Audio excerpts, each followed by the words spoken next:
Bien. Bonjour à tous, je crois que maintenant on est en direct sur le Facebook de la ville pour ceux qui le désirent. Donc bienvenue à tous dans cette salle de l'Astragale. On avait dit qu'on espérait ne pas y revenir, mais les conditions sanitaires ont fait que nous avons préféré pouvoir faire ce conseil dans un espace un peu plus volumineux et surtout pouvoir accueillir un peu de spectateurs, sinon on n'aurait pas pu au sein de notre salle du conseil. Voilà pourquoi on a tout déplacé ici et je remercie les services pour qui à chaque fois c'est un petit peu de travail. Monsieur le directeur général, si vous voulez bien faire l'appel. Monsieur François Rage. Présent. Monsieur Philippe Métria. Présent. Madame Géraldine Alexandre. Monsieur Bruno Bournel. Madame Myriam Zell donne procuration à Monsieur Barasson. Monsieur Yves Scioli. Madame Mina Perrin. Monsieur Romain Rebello. Madame Audrey Nierga donne procuration à Monsieur Métria. Monsieur Richard Passiouto. Madame Chantal Drode. Monsieur Bernard Barasson. Madame Evelyne Brun. Monsieur Didier Zimniac. Madame Incarnation Grissabert donne procuration à Madame Alexandre. Madame Christine Faure. Madame Arielle Onis. Monsieur Christian Tournadre. Monsieur Nourdine Hachémy-Lançon. Monsieur Didier Clavel. Madame Florence Joly. Madame Virginie Chaderas. Madame Blandine Galliot. Monsieur Anthony Mahé. Monsieur Youssef Hadouche donne procuration à Monsieur le maire. Monsieur Shakir Merabé donne procuration à Madame Perrin. Madame Audrey Pétisme. Monsieur Jean-Paul Cormeret. Madame Elisabeth Forestier-Hugon. Monsieur Serge Borg donne procuration à Monsieur Herman. Monsieur Stéphane Herman. Madame Renati Le Paysan donne procuration à Madame Payen. Madame Sophie Payen. Madame Maryse Boste-Vironnois. Monsieur Yannick Prière. D'accord. Merci beaucoup. Le quorum étant atteint, nous allons pouvoir démarrer. Madame Payen, si ça ne change pas, c'est vous qui devez être désignée secrétaire de ce conseil municipal. Si vous l'acceptez, je vous en remercie. Vous dire que ce conseil, qui devrait être assez court, il a comme objet essentiel le débat d'orientation budgétaire qui sera présenté tout à l'heure par M. Pasquito. Il y a 14 délibres, donc j'espère qu'on pourra terminer assez vite, mais chacun, bien sûr, pourra s'exprimer et donner son sentiment et ses avis sur tous ces dossiers. On commence par l'adoption du procès-verbal de la séance du conseil municipal du 18 mai 2021. Appelle-t-elle des réflexions de votre part? Pas de réflexion de votre part. Je la soumets au vote. Y a-t-il des avis contraires? Des abstentions? Et c'est adopté à l'unanimité. Je vous en remercie. Première commission, la commission Ville durable et redessinée. Monsieur Rach, pardon, excusez-moi. Je ne vous avais pas vu. Excusez-moi, Mme Forestier. Il n'y a pas de problème. Oui, je voulais simplement demander, est-ce qu'il serait possible à chaque conseil municipal de valider le compte-rendu du conseil municipal précédent? Parce que là, on est à 8 mois de décalage. Donc, c'est mieux quand même si on peut le faire d'une séance à une autre. Oui, vous avez raison. On va essayer de faire un effort là-dessus. Après, vous savez que à chaque fois, c'est un travail un peu conséquent pour les services, puisque tout est enregistré et tout doit être remis en forme et relu. Là, ça doit faire 8 mois parce qu'il y a dû y avoir l'été, etc. On va regarder pour être un peu plus efficace sur cette question-là. Et ça sera inscrit au compte-rendu, du coup, ça. Voilà, que j'espère qu'il arrivera dans pas trop longtemps. Ville durable et redessinée, Monsieur Métria. Merci, Monsieur le maire. Donc, il y a 4 délibérations ce soir je vais vous présenter. La première, elle est en rapport avec notre projet Cœur de Ville, puisque c'est un dépôt de permis d'aménager pour l'espace Gimel, que je vous rappelle, l'espace Gimel qui se situe au-dessus du Crédit Agricole. Donc, cet espace, il est destiné à accueillir 50 places de stationnement dans un cadre végétalisé. Donc, nous avons sollicité tous les services de l'État dans le cadre de ce dossier, dont le but est de créer un îlot de fraîcheur articulé autour de 100% de végétalisation. Donc, vous avez le détail un petit peu de tous les services qui ont été sollicités. Au vu de tout ça, je vous demande d'autoriser le maire à déposer ce permis d'aménager afin que les travaux puissent commencer. Donc le début des travaux prévisionnels est prévu pour juillet 2022. Et normalement, si tout se passe bien, parce qu'il y a un petit moment après où la végétalisation doit pousser avant que cet espace soit mis en service, cet espace devrait être mis à disposition des Cournonnais au printemps 2023. Voilà. Merci. Du coup, avant de passer au débat, peut-être qu'on peut présenter, Monsieur Métria, les diapos que je vais j'ai passer. pas vu les... Voilà. Je n'avais pas vu les diapositives.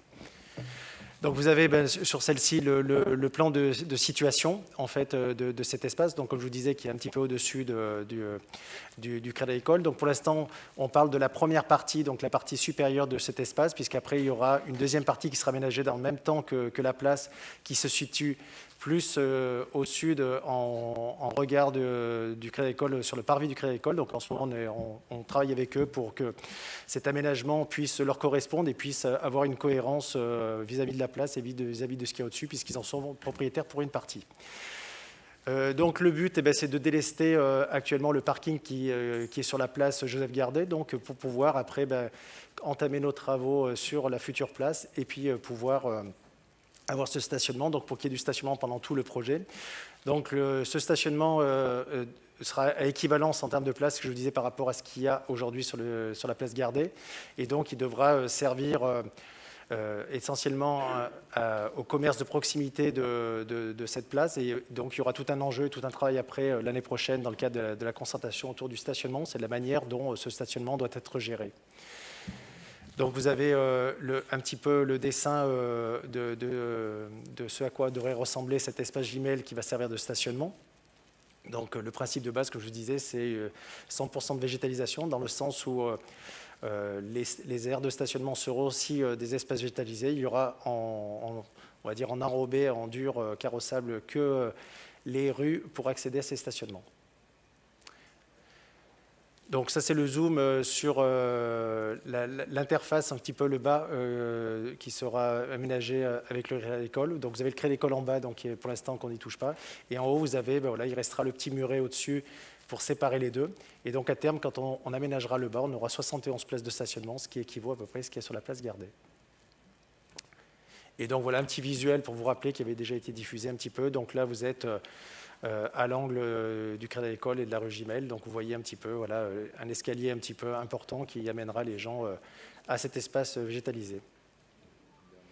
Et une dernière vue pour vous montrer qu'il a été fait le choix que ce soit en effet un espace qui va servir au stationnement de proximité de la place, mais en conservant dans ce lieu quand même des espaces importants de végétalisation sans voiture. Donc c'est vrai que c'est une concession au nombre de stationnements un petit peu, mais il était important qu'on retrouve dans cet endroit, pas uniquement du stationnement, mais aussi des endroits un peu plus calmes et îlots de fraîcheur. Donc voilà, donc vous avez un petit peu cette photo vidéo pour vous montrer un peu le parti pris d'aménagement.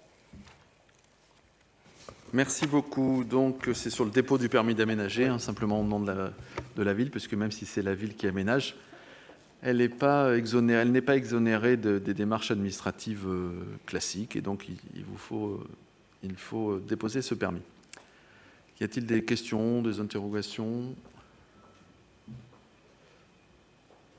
C'est bon. Monsieur Cormeret, pardon. Oui, petite question. Sur ce parking, vous venez de dire qu'il était pour les commerces de proximité. Alors, on sait très bien qu'actuellement, la place Joseph Gardet est occupée à temps complet par certains véhicules. Serait-il possible, par exemple, de mettre la moitié partie basse en zone bleue, donc stationnement limité, et la partie haute libre? Ce serait, je pense, un choix moyen qui permettrait une rotation de véhicules pour les commerces de proximité. Merci. Alors, comme je vous disais, aujourd'hui, la modalité de fonctionnement de ce parking, elle n'est pas tranchée, pour une simple raison, c'est qu'à partir de, comme on avait parlé en commission, à partir de 2022, à partir de mars 2022 jusqu'à l'été, il va y avoir des ateliers participatifs avec tous les Cournonnais. Et donc, c'est une des questions qui sera posée aux Cournonnais, c'est de savoir, un parking comme ça, près d'un cœur de ville, Jusqu'où on le réglemente? Est-ce que ça va jusqu'à du stationnement payant, de la zone bleue, de la zone libre?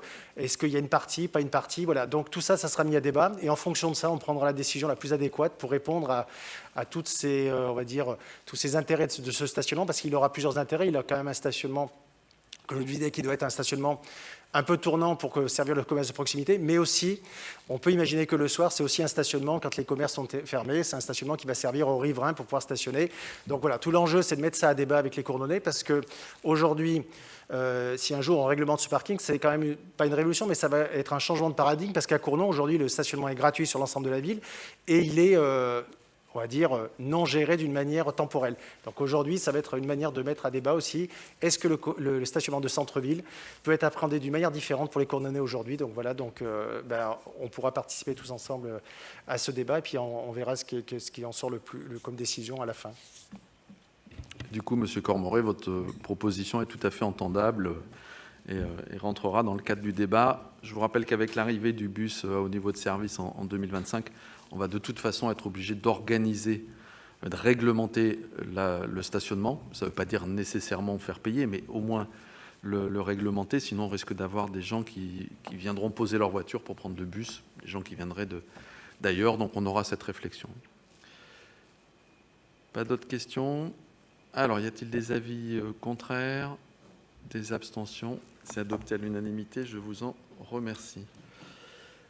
C'est toujours une déclaration préalable.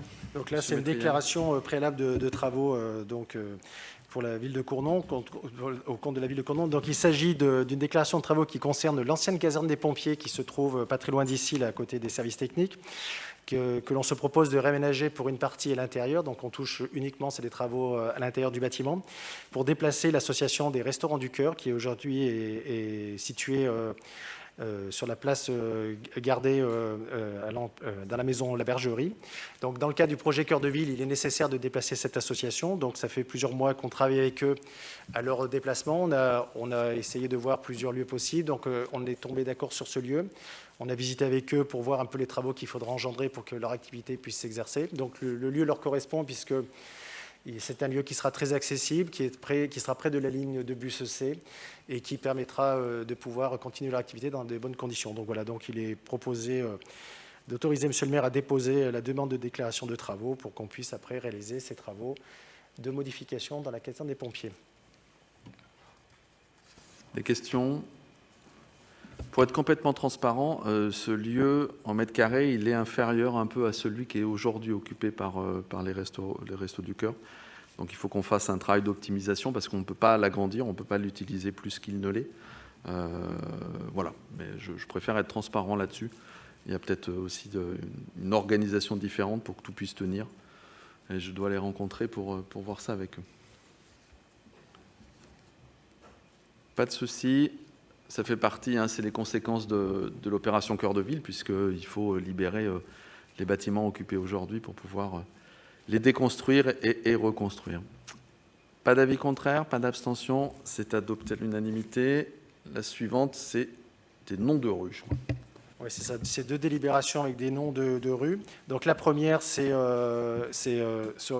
une impasse qui est créée, qui va donner sur la rue des Pervenches, lors de la création d'un nouveau lotissement.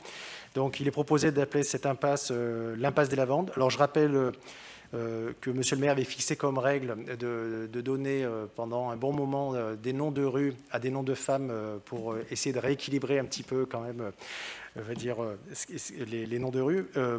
Comme ces deux impasses, on s'est proposé, comme ces deux impasses de pas très grande importance, on s'est proposé de donner des noms un peu plus neutres et de conserver plutôt, quand on aura des noms de rue de manière un peu plus importante, de les garder pour des noms de femmes. Donc du coup, vous avez l'impasse des Lavandes sur la première, donc sur cette rue des Pervenches. Et puis après, je vous le dis dans la foulée. La deuxième, c'est une petite impasse qui est créée, qui va déboucher sur la rue des Gardes. Et c'est l'impasse des Offrices, donc c'est deux noms de fleurs. Donc, voilà.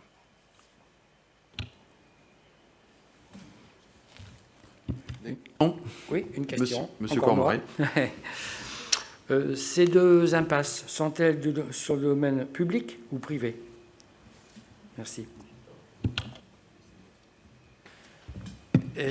Alors les impasses, elles seront du domaine, enfin on va dire, c'est pas vraiment public dans le sens où on leur donne un nom de rue, mais les impasses aujourd'hui de la métropole, c'est qu'elles ne réintègrent pas forcément les impasses parce qu'elle a un souci, c'est qu'une fois que vous intégrez les impasses, vous êtes obligé de, comment dirons-nous, de desservir l'intégralité de la chose. Et par exemple, c'est très compliqué pour le camion poubelle, c'est compliqué pour tout un tas de choses. Donc, c'est des points de collecte en extérieur, ainsi de suite, quoi. Voilà. Mais il faut qu'on donne pour les adresses des gens, il faut qu'on leur donne un nom d'impasse, quoi, en fait. Mais voilà. Pour répondre à votre Oui. question, c'est 2 impasses privées. Voilà. Voilà. Relève des gens qui riverains. habitent autour, des riverains. Voilà. Et il arrive régulièrement, comme le disait M. Métriac, qu'au bout de quelques années, ça va bien les premières années, puis quand ça commence, la rue commence à se détériorer, etc., et qu'il nécessite des entretiens, il arrive régulièrement qu'on soit saisi pour réintégrer dans le domaine public des impasses privées. Ce n'est plus nous qui pouvons le faire, maintenant c'est la métropole, puisque ça rentre dans le domaine de la métropole, et la métropole a fixé des règles. Notamment, il faut ça desserve plus de 6 logements, il faut qu'elles soient en bon état, enfin voilà, il y a tout un tas de règles, et on a aujourd'hui 2 ou 3 impasses privées sur lesquelles il y a un dossier qui est monté pour les réintégrer dans le domaine public. Maintenant, on essaye de faire autrement. Dès qu'il y a quelqu'un qui construit, on essaye de prévoir dès le début une convention de rétrocession, merci, une convention de rétrocession pour que dès le début, à condition que l'entrepreneur fasse bien la voirie comme on l'a prévu et les réseaux, dès que c'est fini, elle puisse retourner dans le domaine public. Mais il y a des très vieilles impasses privées qui ont plus de 50 ans, 60 ans, 80 ans dans notre collectivité et dans toutes les villes d'ailleurs. Et je vous rappelle que sur une impasse privée, la collectivité ne peut pas intervenir, donc pas de déneigement normalement, pas de ramassage de la collecte des poubelles, etc., etc. D'autres questions? Alors, sur la première, donc rue... alors, comment elle s'appelle la première? Impasse des Lavandes, qui se raccroche à la rue des Pervenches. C'était une question de couleur. Pas d'avis contraire, pas d'abstention. C'est adopté à l'unanimité. Et la deuxième, qui se raccroche au Haut des Gardes, c'est donc... elle s'appelle comment? Impasse des Offris. L'Offris étant la dernière plante qui se trouvait sur nos coteaux et qui n'avait pas été donnée comme nom à une rue. Donc comme là, on n'est pas loin des coteaux, voilà. Après, on n'en a plus, il faudra trouver autre chose. C'est une orchidée, c'est une petite orchidée. Pas d'avis contraire, pas d'abstention.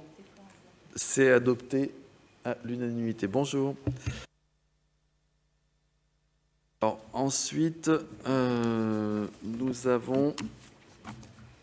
C'est la ville... Non, c'est la ville pratique, moi, dans l'ordre.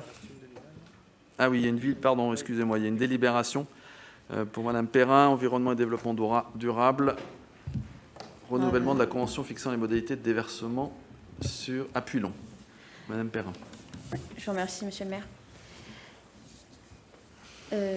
Donc d'abord, à titre liminaire, je vous rappelle que depuis le 1er janvier 2014, l'installation de stockage des déchets non dangereux de Puylon est gérée par le Valtom. Donc il s'agit là de renouveler la convention qui fixe les modalités de déversement sur cette installation des déchets non dangereux du Valtom qui sont produits sur la commune. Donc tous les ans, on signe cette convention avec le Valtom qui fixe à la fois les conditions techniques et les conditions financières. Je précise quand même que les déchets qui sont produits ne concernent pas tous les déchets qui sont produits par la CAM. Ce qu'on déverse uniquement au Valtom, ce sera uniquement les déchets produits par la commune. Je rappelle également que notre centre technique municipal dispose de sa propre déchetterie. Et là-dedans, une quantité importante des déchets produits par les services municipaux, ils sont recyclés à travers différentes filières. À travers la filière bois, puisqu'on produit également tous les ans du broyat, qu'on utilise pour produire du broyat. La filière verre, huile, les pots de peinture, tout est recyclé en interne. Et enfin, donc, les déchets qui sont acheminés à Puylon sont uniquement les déchets inertes. C'est principalement les déchets qui sont réalisés en régie, comme les déchets résiduels et les gravats de chantier, en fait. Donc ça correspondra en fait à nos poubelles de ville, les poubelles de marché et le béton qu'on peut récupérer sur les chantiers, sur différents chantiers. Donc ce sont ceux-là qui sont acheminés sur le Valtom. Cette convention, elle prévoit, du côté de la commune, s'engage à déverser uniquement les produits, les déchets non dangereux ou ultimes issus d'opérations de tri, qui seraient effectuées en amont par la collectivité. Et elle s'acquitte d'une participation calculée en multipliant en fait le poids des déchets déversés par un prix fixé par le Valtom selon une grille tarifaire. Ces tarifs, je vous les indique, donc ils ont subi une augmentation. Il y a deux sortes d'augmentation. Il y a l'augmentation du Valtom, qui a été de 5,71%, donc ce qui nous ramène à 127 € la tonne. Ça, c'était en 2021. Donc aujourd'hui, avec 5,77% d'augmentation. Et il y a aussi une autre augmentation qui est celle de la taxe générale des activités polluantes, qui est fixée par l'État, de 8 € par tonne en 2021. Donc, ce que je voulais signaler là-dessus, puisque j'ai repris un peu l'évolution de cette taxe, et en fait, et notamment la taxe TGAP, en fait, on s'aperçoit qu'entre 2019 et 2022, cette taxe a augmenté de 87,5%. Donc, en fait, en 3 ans, l'État a doublé cette taxe. Et la collectivité, on ne peut que la subir. Voilà pour les informations. Je vous invite le maire vous invitera à approuver les termes de la convention et à signer cette convention par le maire. Merci beaucoup pour cette présentation détaillée. Y a-t-il des questions, des commentaires? Pas de questions, si ce n'est qu'on peut, comme l'a dit Madame Perrin, considérer que voilà, c'est des charges qu'on nous impute et sur lesquelles on n'a pas de recette en face, même si il est bien évident pour nous tous qu'il faut trier, il faut emmener dans une déchetterie, il faut que ça soit traité convenablement, etc. Mais du coup, c'est à la collectivité d'en prendre une grande partie à sa charge, ce qui nous oblige, nous aussi, et c'est louable, à trier de plus en plus et essayer d'avoir le moins de déchets possible, puisque c'est le déchet qui n'existe pas qui est le plus facile à trier. Pas de soucis, pas de commentaires. Alors, pour cette convention, y a-t-il des avis contraires? Des abstentions? C'est adopté à l'unanimité. Nous arrivons donc à la commission finances, la commission ville pratique, pardon, avec le point central un peu de ce conseil municipal, qui est la présentation du rapport d'orientation budgétaire 2022. Et je donne donc la parole à Monsieur Pascuto. Alors, je vous propose de vous faire un résumé. Je ne vais pas être trop près, je ne vais pas parler trop fort. Vous savez que vous l'avez reçu, donc le rapport d'orientation budgétaire, c'est un document qui est dense, avec plein de statistiques, de considérations sur le contexte économique, budgétaire national, et pour aller jusqu'au contexte local. Donc, je vous ai fait un résumé que je vais vous passer à l'instant. Et puis après, évidemment, on pourra débattre autour de nos orientations.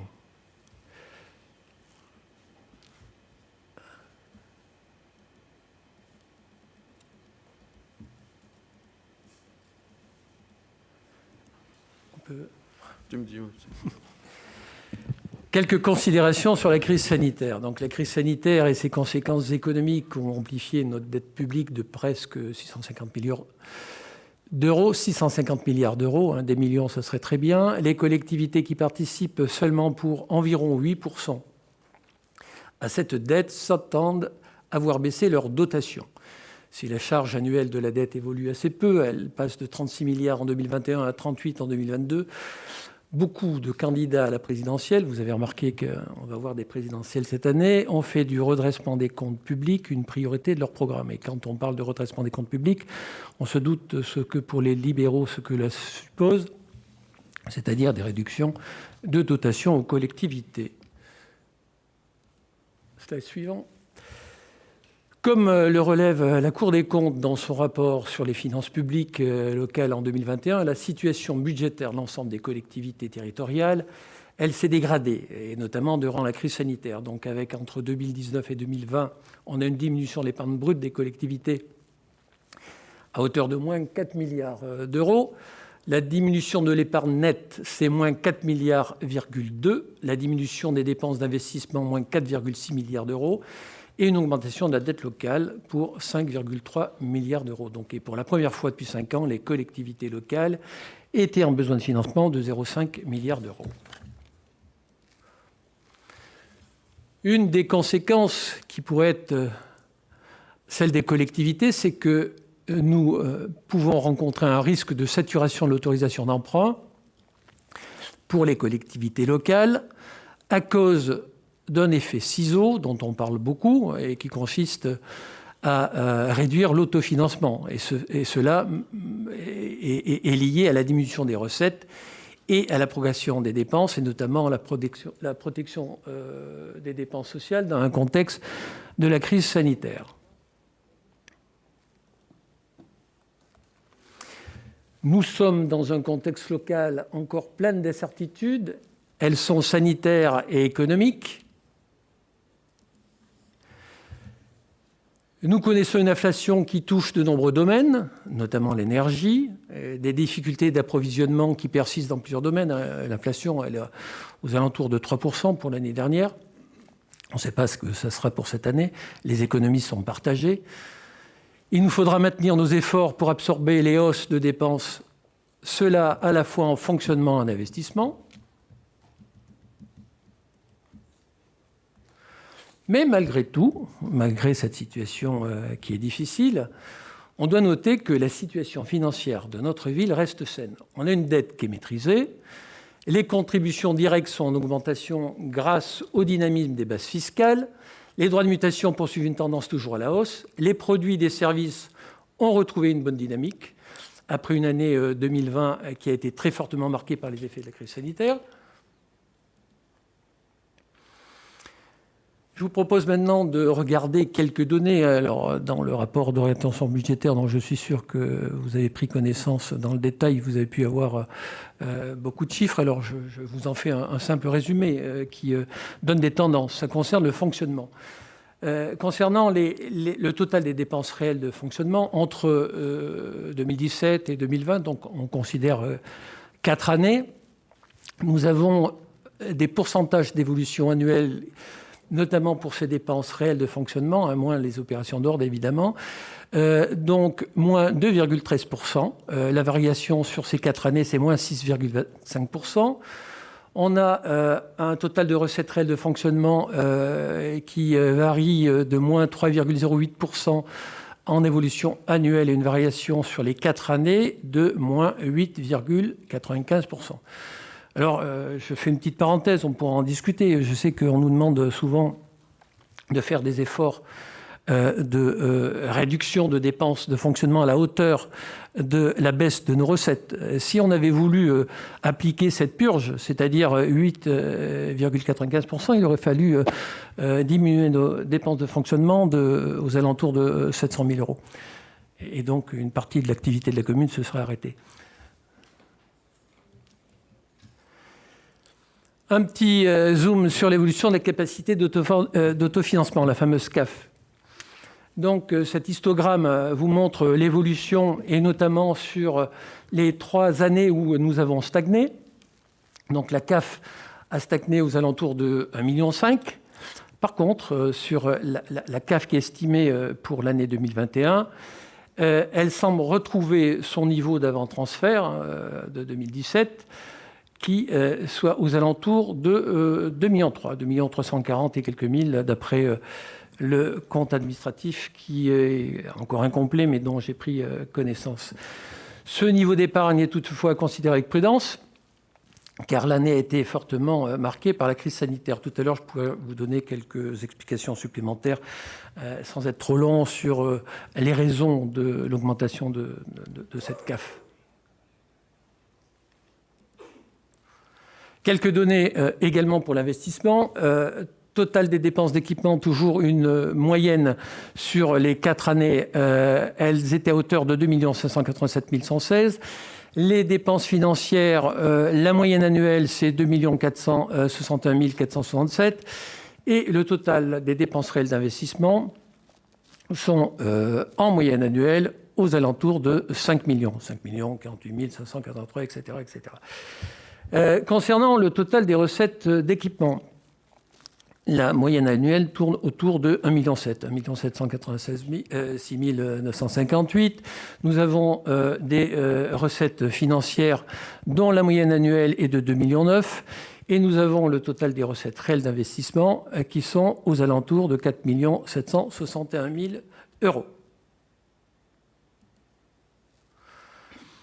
Quelles seront les grandes orientations budgétaires de notre ville pour 2022 ? Nous devons poursuivre nos investissements vers les aménagements du cœur de ville. On en a déjà parlé, on va reparler tout au long de l'année et des années qui suivent. Se tourner toujours vers plus d'écologie et de solidarité, et c'est pour cela que nous devons répondre aux enjeux climatiques en développant les actions en faveur de la transition énergétique. Nous poursuivrons la maîtrise de nos dépenses de fonctionnement en privilégiant celles en faveur des Cournonais. Dans des domaines qui nous tiennent à cœur, c'est le social, le développement durable, l'éducation, la culture, le sport et les associations. On va continuer également une politique de stabilité fiscale. Donc les taux locaux vont être inchangés, même si les bases sont dynamiques, c'est autre chose. Mais c'est l'État qui décide de ça et ce n'est pas nous. Et d'optimisation des recettes en améliorant les ressources de financement extérieur. Et enfin, il nous faudra assurer des échéances de remboursement soutenables en capital en ayant recours à l'emprunt maîtrisé. On en a déjà parlé l'année dernière, cette année également. Nous n'allons pas dépasser un emprunt de plus d'1,5 million, des emprunts de plus d'1,5 million. Quelles seront les hypothèses d'évolution du budget pour 2022 ? Les recettes de fonctionnement sont estimées à hauteur de 22 726 000 euros, contre 22 541 000 euros au BP 2021. Une augmentation de 489 000 euros des produits de fiscalité directe locale pour un montant global de 13 045 000 euros au titre de la taxe foncière. Alors, concernant la DGF, nous sommes donc obligés de partir sur une hypothèse de nette diminution de celle-ci par rapport au montant perçu en 2021. On l'estime, nos services l'ont estimé à 173 000 euros pour un montant global de 1 660 000 euros. Cette diminution s'explique par une baisse de la part forfaitaire et la péréquation est toujours en défaveur de la commune. La péréquation, c'est quelque chose de compliqué, il y a 30 critères qui rentrent en jeu et c'est toujours en défaveur des communes de notre taille. Et par une hypothèse prudente, de sortie du dispositif d'éligibilité de la DSU. On est sur la même logique que l'année précédente, c'est-à-dire on est prudent. Nous avons eu la bonne surprise de la conserver, mais comme nous sommes en fin de classement, dans le classement des collectivités qui sont éligibles à la DSU, on préfère avoir une bonne surprise si nous la conservons. Nous prévoyons une augmentation des recettes tirées des droits de mutation à titre onéreux, 45 000 euros en plus, et elles seront portées par un marché de l'immobilier qui reste dynamique pour un montant global de 675 000 euros. Une prévision prudente des produits et des services, 1 944 000 euros, en raison du contexte sanitaire qui est encore trop instable. Une hausse contenue des dépenses de fonctionnement. Les dépenses de fonctionnement atteindraient 23 928 000 euros contre 23 687 000 euros au BP 2021. Les dépenses prévisionnelles de personnel qui représentent 56,5% des dépenses totales de fonctionnement sont programmées à hauteur de 13 543 000 au BP 2022 contre 13 329 000 au BP 2021. Cette augmentation devrait permettre de couvrir les évolutions liées à la carrière des agents ainsi que les mesures catégorielles qui sont décidées par l'État et à la mise en place du RIF7 et à la création du poste prévu en 2022, c'est le poste de directeur des services ressources. L'essentiel de cette augmentation, elle n'est pas liée à des décisions de la commune, elles sont essentiellement, et la totalité d'ailleurs, liées à des décisions gouvernementales, à des mesures gouvernementales. Comme on parlait des dépenses de personnel, je vous propose de faire un petit focus sur la politique RH de la ville. Les dépenses de personnel donc, sont le premier poste de dépenses du budget de fonctionnement. C'est un domaine qui comporte une double exigence pour nous. D'un côté, la ville de Cournon, elle mène une politique de ressources humaines qui est guidée par la qualité des services rendus aux Cournonnais, aux administrés, et de l'autre, elle doit maîtriser l'évolution de sa masse salariale et de ses effectifs. Donc au 31 décembre 2021, la ville comptait 375 agents hors budget annexe, dont 326 occupent un poste permanent. Donc, durant l'exercice 2021, 29 agents sur emploi permanent ont quitté notre collectivité, alors que 23 ont été intégrés. Donc, des recrutements sont actuellement en cours afin de remplacer certains départs. Si on regarde la répartition hommes-femmes par rapport aux effectifs donc permanents, 326 personnes, donc on a 166 femmes, donc c'est 50,9%. 160 hommes, ils sont un petit peu minoritaires, 49,1%. Nous avons une répartition par catégorie d'agents, donc nous avons 20 agents de catégorie A, c'est 6%, 53 agents de catégorie B, c'est 16%, et 253 agents de catégorie C qui représentent 78% de l'effectif. Donc la répartition entre les titulaires et les contractuels, donc 267 titulaires, c'est 84,7%, et donc on a 50 contractuels qui représentent 15,3%. Le coût des charges de personnel entre 2017 et 2021 a enregistré à périmètre constant une baisse de l'ordre de 3,6%.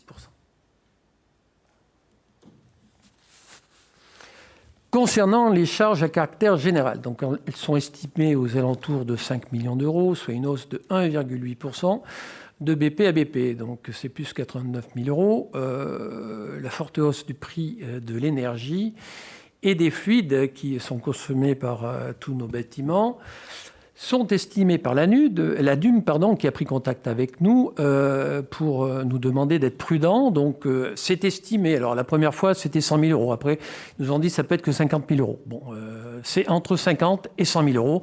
Donc, il va falloir adapter nos prévisions budgétaires en conséquence. Cela va nous impliquer des efforts sur d'autres natures de dépenses. Donc, les autres charges de gestion courante atteindraient 3 623 000 euros. Elles contiennent notamment l'enveloppe des subventions aux associations, qui seront à hauteur de 780 000 euros. Les subventions d'équilibre au budget annexe pour 550 000 euros. Elles sont en baisse de 55 000 euros par rapport à l'année précédente, ainsi que la subvention au CCS qui devrait être en hausse en 2022. Les charges financières sont en diminution de plus de 18% par rapport à 2021 et atteindraient 330 000 euros. Passons aux investissements. Donc, nous avons la volonté de poursuivre notre programme d'investissement qui doit être ambitieux. Les dépenses d'équipement s'élèveraient en 2022 à 3,9 millions contre 4 128 000 en 2021. Elle marque l'engagement de notre collectivité en faveur des investissements sur les équipements publics et qui doivent être conformes aux besoins et aux ambitions de la ville, avec notamment, alors vous le savez maintenant, 600 000 euros, c'était 500 000 l'année dernière, qui vont être versés sous forme d'avance au budget annexe de la ZAC République pour le financement des travaux de l'opération que vous connaissez bien maintenant, l'opération Cournon Cœur de Ville. Nous prévoyons 674 000 euros destinés aux équipements et bâtiments scolaires et périscolaires, dont 400 000 euros pour l'installation d'une chaufferie à bois granule au sein du groupe scolaire Léon Dermain cette fois-ci. Nous avons 160 000 euros qui vont être consacrés à la végétalisation des cours d'école et cette somme va être conduite chaque année jusqu'à la fin du mandat. 669 000 euros d'investissement pour les équipements sportifs et de loisirs, dont 230 000 euros pour l'isolation du gymnase Gardet. 52 000 euros pour la réfection du bardage extérieur et la suppression des lanterneaux du gymnase Boissé et 60 000 euros pour le passage en éclairage LED des terrains de la plaine de jeu. Ça, c'est pour faire des économies d'énergie, vous vous en doutez, au prix de l'énergie actuelle. 215 000 euros destinés à la réfection de la toiture et à l'isolation du plafond, des plafonds, il n'y en a pas qu'un, du centre de loisirs, et 200 000 euros dédiés à l'amélioration énergétique de nos bâtiments communaux. Quelles seront les recettes d'investissement? Alors, le financement de la section d'investissement, elle va être assurée en partie grâce à nos ressources propres, Donc l'affectation en réserve du résultat de l'année précédente, donc c'est 1 million d'euros. Le FCTVA, 340 000 euros, pardon. La taxe d'aménagement, 450 000 euros. Nos amortissements qui sont un petit peu supérieurs à l'année précédente, donc 1 476 000 euros. Les subventions prévues pour diverses opérations à hauteur de 317 000 euros. Et enfin, on en parle, j'en ai reparlé, on en parlera lors de l'étalement de la dette. Le besoin de financement sera couvert par un volume d'emprunt qui doit se situer aux alentours de 1,5 million. Celui-ci ne sera pas mobilisé en totalité, sera ajusté en fonction du rythme d'exécution du budget 2022. D'ailleurs, l'année précédente, on n'a pas été obligé de le mobiliser en entier. Passons maintenant au budget annexe. Concernant le camping du Pré des Laveuses, donc en 2021, l'activité est pratiquement revenue à la situation d'avant-crise à partir du printemps. Donc après la stabilisation de l'équipe et le saut qualitatif réalisé en 2021, donc l'exploitation du camping devrait retrouver l'équilibre en 2022, c'est-à-dire sans subvention d'équilibre. Le programme des investissements prévus en 2022 va porter principalement sur les hébergements légers, destinés en priorité aux cyclistes qui seront de passage. La voie verte qui est à côté devrait nous en envoyer de plus en plus souvent. Il y a le remplacement du chalet qui a été incendié en 2022. Ça va être remplacé en 2020, voire en 2022. Oui, effectivement, c'est une projection dans le futur, là. Le remplacement du liner de la piscine. Voilà. Concernant le cinéma Le Gergovie, donc le projet de BP 2022 part d'une prévision de 48 000 entrées. Donc si nous n'avons pas de nouvelles mesures de soutien de la part de l'État, donc la subvention d'équilibre, elle va retrouver son niveau de 2017 et 2018, c'est aux alentours de 95 000 euros. Cependant, l'évolution de la programmation qui propose aujourd'hui plus de la moitié des films qui sont classés A et C, elle nous permet d'espérer une amélioration du classement avec une augmentation de la subvention versée par le CNC. Donc elle ne va pas être prise en compte dans la construction du budget, on va voir en fonction. La salle festive de l'Astragale sont donc 2 années de très faible fréquentation, vous savez pourquoi, hein, lié à la crise sanitaire. Donc l'effondrement des recettes de location de salle a nécessité une importante contribution du budget principal, 142 000 euros en 2020, 130 000 euros en 2021. Le BP 2022 sera bâti sur une hypothèse d'activité toujours en baisse par rapport à l'année exceptionnelle, en espérant qu'il y en ait un petit peu plus quand même, qu'avait été 2019. Donc l'augmentation de la part de capital remboursé va nécessiter donc l'inscription d'un virement de la section de fonctionnement à la section d'investissement. Et l'emprunt ayant financé le fonds de concours arrivera à échéance le 3/1/2025. Passons à la régie des transports. Donc la moindre activité des écoles et des assos au cours des années 2020 et 2021 a un petit peu limité les dépenses de ce budget annexe et par conséquent le versement des subventions d'équilibre. Donc 290 000 euros en 2020, 285 000 euros en 2021. La construction du budget 2022 est basée sur une hypothèse de fonctionnement à mi-chemin entre les exercices 2019 et 2021. Donc la subvention nécessaire à l'équilibre du budget devrait par conséquent se porter aux alentours de 320 000 euros. Concernant notre production d'électricité, alors nous avons réfléchi, les services ont réfléchi sur des nouvelles implantations des panneaux photovoltaïques, essentiellement pour de l'autoconsommation. Donc une première évaluation des dépenses d'investissement se monte à environ à 200 000 euros. Des subventions sont possibles et le complément sera financé par emprunt. Donc contrairement à l'installation qui est actuelle sur la Salpo, dont la production est surtout revendue à EDF par convention, ces nouveaux lieux de production entraîneront surtout des économies pour les sites qui vont alimenter. Donc une partie de ces économies seront alors reversées par le budget principal au budget annexe afin de couvrir les frais d'exploitation composés essentiellement des amortissements.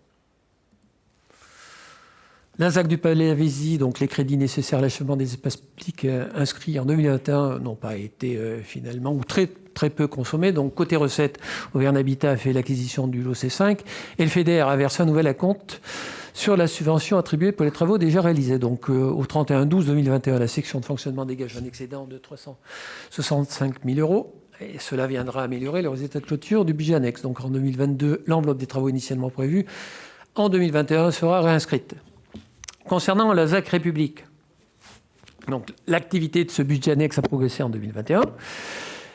Il devrait davantage s'accentuer en 2022. La participation au financement du projet par le budget principal est de 500 000 euros. en 2021. Hein. Donc cette avance sera portée dès 2022 à 600 000 € par an. L'exercice 2022 sera consacré à la poursuite des études et des travaux de démolition. Vous avez vu, ils ont déjà commencé. Au démarrage des fouilles archéologiques et à la finalisation de la programmation des travaux des espaces publics. Donc la définition des partenariats avec Clermont-Co et LCMTC relatif à la réalisation et au financement des équipements publics se concrétisera au deuxième trimestre 2022. Signature d'une convention de délégation de maîtrise d'ouvrage. Un petit point sur notre dette, exprimée en kilos, oui, euros, moi je préfère en millions d'euros. Bon, alors l'encours de la dette s'élève au 1er janvier 2022 à 16 938 000 €, soit une baisse de 3,8% par rapport à 2021. Et donc ça représente 15% depuis 2017. Donc l'encours, vous voyez, de 2017, je ne vais pas tout vous lire, mais en 2017, il était de 19 921 000 € et il est en 2022 de 16 938 000 €. Donc il y a les remboursements en capital qui évoluent. Hein. Ils étaient de 1 826 000 €. Ils sont en 2022 aux alentours de 2 214 000 €. Donc il y a les intérêts de l'exercice. Hein. Qu'on rembourse d'abord fortement en début d'exercice, c'est comme ça pour les remboursements. Donc on était aux alentours de 540 000 € et on sera en 2022 à 320 000 €. Voilà, on a des taux moyens. Le taux moyen était de 2,64% en 2017. Il est de 1,97% en 2022. Évidemment, les taux ont baissé tout au long de ces dernières années en espérant que cela va continuer, ce qui n'est pas sûr parce que 2022, il est possible que les nouveaux prêts au long cours soient un petit peu plus importants. Ne pas oublier, alors c'est vrai qu'on l'oublie, et notamment s'oublier dans les ratios que ça augmente légèrement, c'est que dans le cadre de transfert des compétences, une convention de reprise de cette dette était signée par Clermont-Co, Clermont-Auvergne Métropole, et la ville de Cournon d'Auvergne. Elle est établie sur une durée de 15 ans, elle prend fin en 2031, donc elle prévoit un remboursement par la métro de 8 millions d'euros pour le capital, hein, aux alentours de 8 millions d'euros, et de 1 352 000 pour les intérêts. Donc s'agissant de l'exercice 2022, le montant de capital remboursé va s'élever à 721 000 € et les intérêts à 117 000 €. Compte tenu de cette prise en charge par la métropole, l'encours de la dette nette à charge de la ville se porte à 12 597 000 €. Ce qui veut dire que notre capacité de désendettement est aux alentours de 5,8 années. Ce qui est pas mal du tout lorsque les experts, y compris les experts libéraux, considèrent, parce que les ratios sont souvent faits par des libéraux, c'est comme ça, et ils considèrent que aux alentours de 9 années, c'est une bonne capacité de désendettement. Et nous, on est aux alentours de 5,8 années. La ville dispose d'une dette saine. On a fait faire d'ailleurs une expertise de cette dette sur l'état de cette dette par un cabinet et qui a confirmé qu'à part un emprunt qui était structuré et qui a été renégocié, il ne le sera plus. Donc on aura dorénavant, donc non plus 30 mais 31 emprunts à taux fixe. Donc on va recalculer après donc, le taux moyen, donc de 1,97, durée moyenne de 8 ans et 2 mois. On aura un taux indexé et plus de taux structurés. J'ai regardé des collectivités semblables à la nôtre. Il y a plein de collectivités qui ont des emprunts qui, pour moitié, sont à taux fixe et à moitié à taux indexé. Je ne parle même pas de ceux qui ont plusieurs taux qui sont structurés et qui représentent des dangers, évidemment. La commune poursuit une politique de soutenabilité de sa dette, on le disait. Donc, comme nous avons émis une hypothèse à laquelle nous allons nous tenir de mobiliser l'emprunt à hauteur de 1,5 million par an, le profil d'évolution des annuités de remboursement de la dette sera la suivante, c'est-à-dire qu'à chaque fois que nous passerons un emprunt de 1,5 million, aux annuités qui étaient au 31/12/2021, par exemple, alors on va voir l'année concernant l'année 2023, excusez-moi, nous allons rajouter une annuité de 110 000 € par an. annuité, hein, c'est les intérêts et le capital en même temps, évidemment. Donc, nous avons une situation initiale qui est aux alentours de 2 580 000 euros de remboursement, mais Francis Mento, le maire, nous avons pris la décision de renégocier nos dettes pour l'étaler différemment, pour étaler les remboursements différemment. Et donc, nous proposons une situation renégociée qui va être signée incessamment sous peu et qui nous permettra de faire les 4 premières années des économies de remboursement en capital aux alentours de 200 000 euros à peu près. Voilà, elle prend fin en 2031. Et je terminerai, parce que ça fait beaucoup de chiffres, je terminerai sur l'encours de dette sur les budgets annexes, qui est en constante diminution. Donc, vous voyez que en 2015, le camping, il y avait 1 million d'euros. En 2021, 699 000 euros. Le cinéma, c'était aux alentours de 300 000 euros, 91 000 euros. L'Astragale, 786 000 euros. En 2021, 297 000 euros.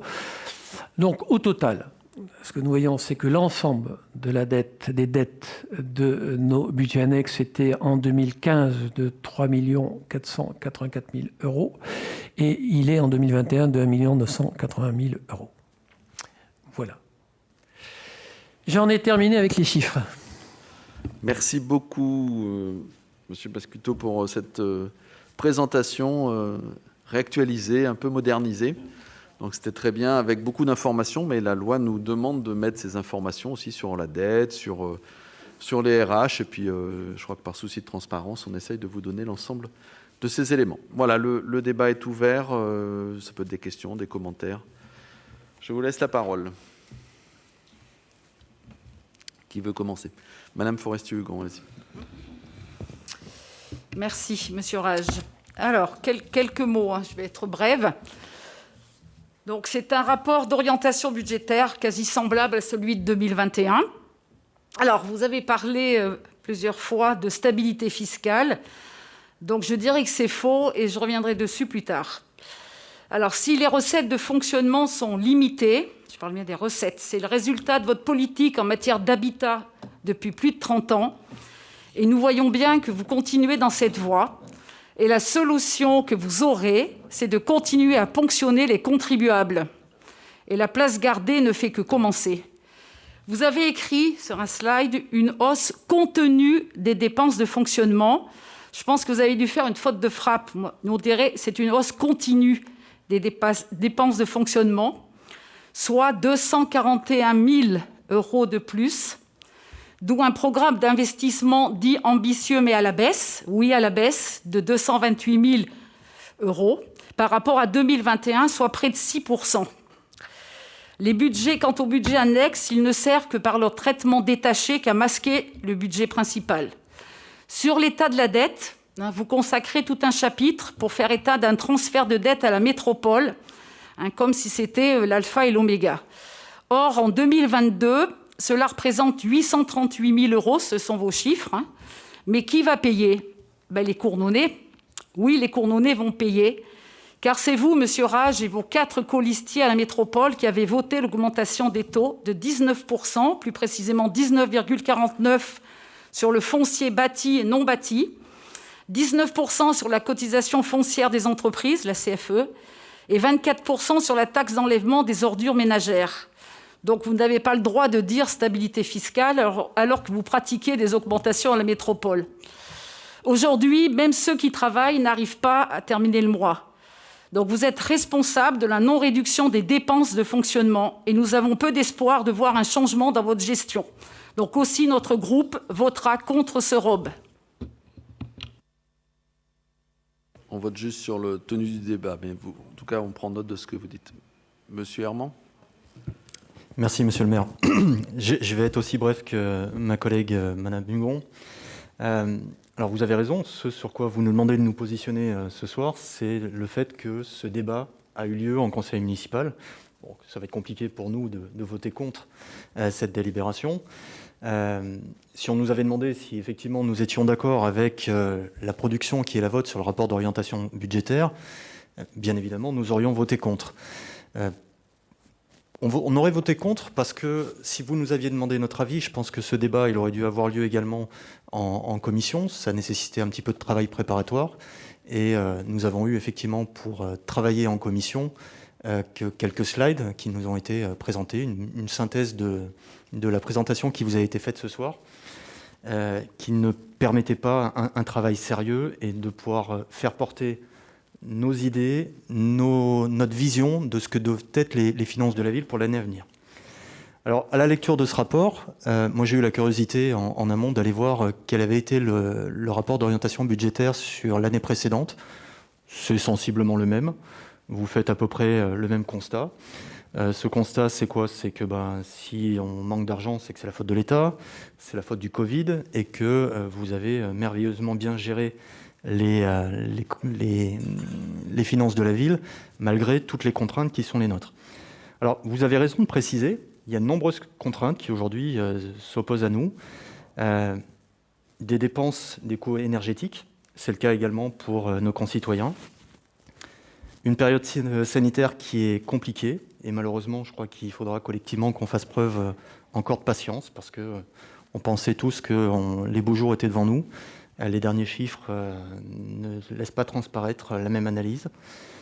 Et puis, une autre contrainte à laquelle vous allez devoir faire face, à laquelle nous allons devoir faire face collectivement, c'est aussi l'incertitude sur le financement de certaines collectivités, notamment celle de la région, en direction des projets qui sont les vôtres. Aujourd'hui, l'obligation qui est la vôtre, c'est d'avoir une gestion en bon père de famille du budget de la ville, du budget des contribuables. Et aujourd'hui, cette gestion bon père famille, elle devrait vous inciter à la prudence. Alors malgré cela, vous avez fait un choix, certes ambitieux, de poursuivre des investissements massifs, et notamment sur des projets de rénovation. Le projet de rénovation de la place Joseph Gardet. On nous expliquait les dernières que c'est déjà une enveloppe de 500 000 € qui avait été mise sur la table. Cette année, ça sera 600 000 € de plus. Et alors nous, on y voit deux problématiques. La première problématique, c'est que vous nous demandez, ou vous proposez d'investir sur des projets dont on ne connaît pas globalement les dépenses totales. Vous nous parlez effectivement de 500 000 € les dernières, 600 000 € cette année. Moi, je ne connais pas aujourd'hui quel sera le coût total de ce projet de rénovation de la place Joseph Gardet, du projet Cœur de Ville. Donc je pense que ça nécessiterait qu'on ait un budget global et des hypothèses qui soient les plus proches possibles de la réalité. Je comprends que ça ne soit pas simple et que ce ne soit pas toujours évident, mais on parle quand même de plusieurs millions d'euros. Et puis la deuxième difficulté, c'est que vous nous parlez effectivement dans ce rapport d'orientation budgétaire que vous allez engager ces dépenses avec une fiscalité inchangée. Or, à Clermont-Auvergne Métropole, dont vous êtes le premier vice-président, il a été voté en décembre dernier, comme l'a dit ma collègue tout à l'heure, une hausse massive des taux d'imposition. Et moi, j'ai souvenir que dans une période qui n'est pas si éloignée que ça, c'était en période de campagne électorale, la promesse avait été faite que le projet pour lequel les Cournonais vous ont élu se ferait sans modification des taux d'imposition. Alors on s'aperçoit que ce n'est pas le cas. Je ne vais pas revenir sur les différentes hausses dont ma collègue vous a parlé tout à l'heure. Mais en gros, moi ce que je comprends, c'est que ce que vous nous expliquez ne pas vouloir prendre d'une main, vous le prenez d'une autre. Et ça, surtout dans une période où l'une des préoccupations majeures de nos concitoyens, c'est la défense du pouvoir d'achat. Je vous l'ai dit tout à l'heure, les Cournonais, ils ont également des contraintes énergétiques. Ils ont, comme tout le monde, des difficultés à boucler les fins de mois. Il en est de même pour les entreprises qui, dans cette période, ont besoin de regagner de la compétitivité. Et cette compétitivité, elle va être difficile à gagner lorsqu'on leur augmente de près de 20% la cotisation foncière des entreprises. Donc moi, ce que je vous demande, monsieur le maire, ce que nous vous demandons, c'est de ne pas vous cacher derrière le paravent de Clermont-Auvergne Métropole et de dire clairement, au regard de ce rapport d'orientation budgétaire, que vous allez augmenter les impôts des Cournonais. Je vous remercie. D'autres interventions?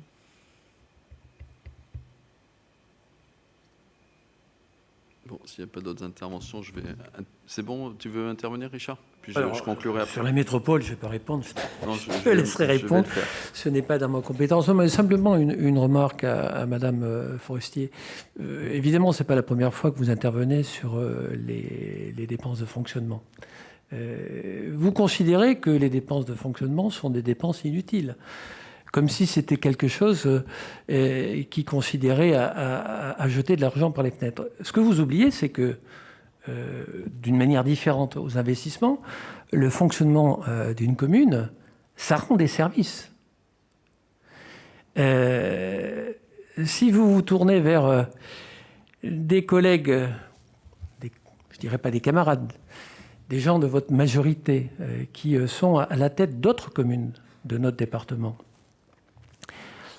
vous vérifierez que pour répondre aux baisses des dotations des divers gouvernements, ils n'ont pas répondu par une baisse drastique des dépenses de fonctionnement. Ça, c'est bon quand on est dans l'opposition. Mais quand on est aux manettes de la commune, on fait des choix différents. Vous regarderez toutes les collectivités qui sont dirigées par la droite, elles n'ont pas fait des dépenses drastiques, des baisses drastiques des dépenses de recettes. Elles font des choix politiques différents. On peut faire des choix politiques différents. Mais lorsqu'on est aux manettes d'une commune, et notamment aux manettes des finances d'une commune, les marges de manœuvre sont limitées. Il faudra dire aux Cournonnais pourquoi vous voulez qu'on baisse les recettes. Diminuer la moitié des recettes. Moi, j'ai fait le calcul. Hein. Je vous disais, on peut réduire d'une manière drastique, mais on arrête de fonctionner. On ne peut pas arrêter de chauffer les bâtiments communaux. On ne peut pas arrêter l'alimentation auprès des cantines scolaires. On ne peut pas baisser ça.